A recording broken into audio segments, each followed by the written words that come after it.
Hello friends, अस्सलाम वालेकुम। तो कैसे हैं आप सब लोग? उम्मीद है सब ठीक होंगे।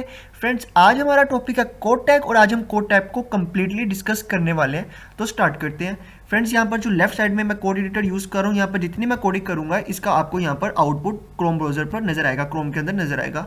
तो स्टार्ट करता हूँ। मैं सबसे पहले एक पैराग्राफ पी टैग लगा देता हूँ, उसके अंदर मैं एक डमी टेक्स्ट रख लेता हूँ, लाइक 5 वर्ड्स का रख लेता हूँ।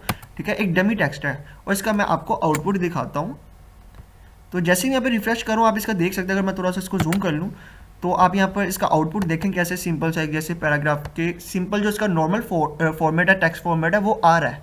जैसे ही अगर यहाँ पर इप्सम डॉलर लिखा है, इसको मैं यहाँ से अगर कॉपी करता हूँ, इसको डिलीट करके कोड टैग के अंदर लिख देता हूँ, तो आप इसका तब टेक्स्ट फॉर्मेट चेक करिएगा। ठीक है, यहाँ पे कोड टैग लिखा है और इसके अंदर मैं जैसे ही पेस्ट किया, उसको सेव करता हूँ, आप देखेंगे कि जो ये इप्सम और डॉलर है, जैसे ही रिफ्रेश करूँगा इसका टेक्स्ट फॉर्मेट चेंज हो जाएगा, बाकी जो 3 इसके वर्ड्स हैं उनके हिसाब से। ठीक है, तो आप देखें ये जो इप्सम डॉलर लिखा हुआ है, इनका बाकी जो 3 वर्ड्स लिखे हैं उनका टेक्स्ट फॉर्मेट कुछ और है, और जैसे ही मैंने कोड टैग के अंदर इसको लिखा है तो इसका टेक्स्ट फॉर्मेट चेंज हो गया है।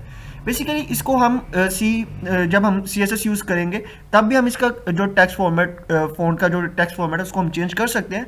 बट इसका ये मतलब नहीं है कि कोड टैग से हम सिर्फ फॉर्मेट चेंज करते हैं। बेसिकली इसको यूज़ करने का मतलब ये है कि अगर मैं यहाँ पर, अगर आपकी वेबसाइट किसी भी कोर्स से रिलेटेड है, लाइक जैसे आप W3 स्कूल को यहाँ विजिट करें, मैं कुछ भी लिख देता हूँ, like for loop in C++ लिख देता हूँ। ठीक है, जैसे ही यहाँ पे करूँगा ये पहला W3 स्कूल आ गया। ठीक है, मैं इसको विजिट करता हूँ और यहाँ पर कोई मैं कोड उठा लेता हूँ, लाइक मैं ये कोड उठा लेता हूँ। किसी तरह का भी अपने मैथमेटिकल एक्सप्रेशन लिखनी है, यानी कोई कोड वगैरह लिखना है, तो अगर आप उसको कोड टैग के अंदर लिखेंगे तो ज़्यादा बेहतर है। ठीक है, क्योंकि ये कोड टैग इसी HTML5 में इसी पर्पज़ के लिए बनाया गया। जैसे इसको यहाँ पे पेस्ट करता हूँ, सेव करता हूँ और इसका आपको आउटपुट दिखा देता हूँ।